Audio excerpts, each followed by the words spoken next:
Everyone எங்ககிட்ட இருக்கிற இந்த machine IFB top loader machines வந்து இது வாங்கி வந்து ஐ திங்க் ஒரு 3 to 4 இயர்ஸ் ஆகிட்ருக்கோம். இது என்ன இப்போ ப்ராப்ளம்னு வச்சுக்கோங்களேன். ஃபஸ்ட்லாம் நான் வந்து எக்ஸ்ப்ரெஸில் வந்து ட்ரெஸ் போடுவேன் ஒரு ½ hour வாஷ் பண்ணுற மாதிரி. அது போடும்போது வந்து லாஸ்ட்டாக ஸ்பின் ஆகும்போதுலாம் எந்த பிரச்சனையும் இல்லை. இப்போ ரீசெண்ட் டேஸ் பார்த்திங்கன்னா ஒரு 1 மந்த்தாக வந்துட்டு லாஸ்ட்டாக ஸ்பின் ஆகும்போது பார்த்திங்கன்னா ரொம்ப சவுண்டு கேட்குது. சவுண்டு கேட்டு வந்து அந்த மினிட்ஸ் வந்து சேஞ்ச் ஆகிடுது ஆட்டோமேட்டிக்காக. சரி ஓகே இது என்ன ப்ராப்ளமாக இருக்கும் அப்படின்ட்டு யூடியூப்பில் வந்து சர்ச் பண்ணி பார்த்தேன். அவங்க என்ன சொன்னாங்கன்னா, அந்த டெக்னீஷியன்லாம் இருப்பாங்க, அவங்க வந்துட்டு உள்ளே ஸ்பின் ஆகிற வயர் எதாவது கட் ஆகிருந்தால் மேபி இந்த மாதிரி இஷ்யூஸ் வரலாம் அப்படின்ட்டு சொல்லியிருந்தாங்க.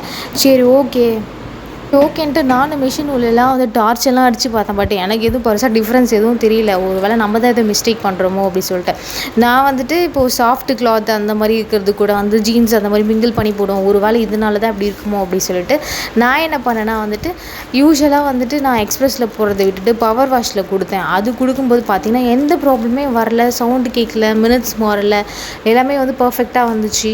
எனக்கு வந்த மாதிரி உங்களுக்கு வருமா தெரியல, பட் ஆனால் ட்ரை பண்ணி பாருங்கள். பட் எனக்கு ஒர்க் அவுட் ஆச்சு. சவுண்ட்லாம் எதுவும் கேட்கல. மிஷின்லாம் வந்து பயங்கரமாக சவுண்ட் கேட்கும், ரொம்ப ஆடும். நான் பயப்படுவேன் ஒரு வேளை கீழே விழுந்துருமோ அப்படி சொல்லிட்டு. அந்த அளவுக்கு வந்து ரொம்ப சவுண்ட் கேட்கும். அண்ட் மினிட்ஸ் வந்து பார்த்திங்கன்னா 1 minute ஆஃப் ஆக போகுதுன்னா அது வந்து ஒரு 14 minutes அந்த மாதிரி காமிச்சிட்டு திருப்பி ஃபஸ்ட்லேருந்து ஓடும். அது ரொம்ப கடுப்பாக இருக்கும். பட் இந்த பவர் வாஷ் கொடுத்ததுக்கப்புறம் எனக்கு அது வந்து ஒர்க் அவுட் ஆச்சு. அந்த மாதிரி சவுண்ட்ஸ் எதுவுமே கேட்கல அண்ட் நார்மலாக ஓடிச்சு.